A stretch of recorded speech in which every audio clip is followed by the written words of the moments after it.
Is the editor-in-chief of globalgrind.com, and to a large degree you were responsible for sort of using social media through globalgrind.com, which of course is affiliated with Russell Simmons, who's your boss technically, to leverage sort of all the outrage I think that was happening nationally and internationally and focusing it on tangible events. Tell me a little bit about that. Yeah, I think what's incredible and what's inspiring about our generation is that we now have the ability to organize ourselves.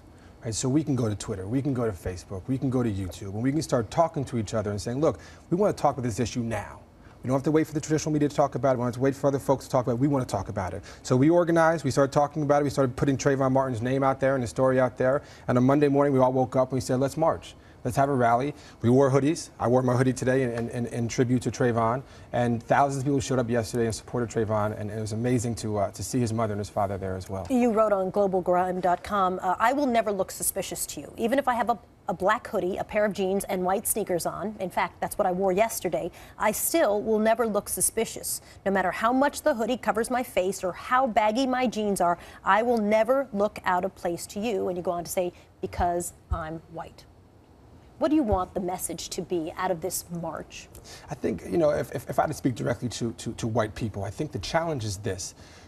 When Joseph Kony happened and the whole Stop Kony movement happened, all of my white friends were loud. All of my white friends were on Twitter and talking about it. The Ugandan warlord who went viral with exactly, 100 million hits. About 3 weeks ago. When Trayvon Martin was killed, a 17-year-old child was killed in this country, they were quiet. The white community was just quiet. And so the reason why I wrote this blog, I have a hoodie on today. If I could go on the street in New York City and wave my hand and a taxi cab's going to pick me up, I can walk into a restaurant, no one's going to ask me to pay my bill before I eat. I could walk in the street, no one's going to grab their purse in fear of me, just because I'm white. Trayvon and I had the exact same outfit, a hoodie, baggy jeans, and tennis shoes on. And it wasn't because what we wore, it's because he was black. So I want white people to stand up and say, now we have a choice to make. Are we going to be quiet, or are we going to go out there and support Trayvon? In fairness, I think you're right, and I think if Gandhi had had social media and the iPhone, the British would have left India 3 years sooner. But I do think that there's plenty of Caucasians who are outraged about this. They just weren't able to be outraged because it didn't get national media exposure until very recently. Well, I'm glad they signed up now, but Trayvon was killed 3 weeks ago. Right, but a lot of folks didn't hear about it until last week. Sure, but it's our responsibility to bring it out to them. So I think as those who have that power, we have a responsibility with that power. And I have 4 followers on Twitter, so I've been tweeting about it for 3 weeks, and it's great to see the outpour now, but it will happen again. A 17-year-old child will get shot again in this country. A black child will get shot again in this country if we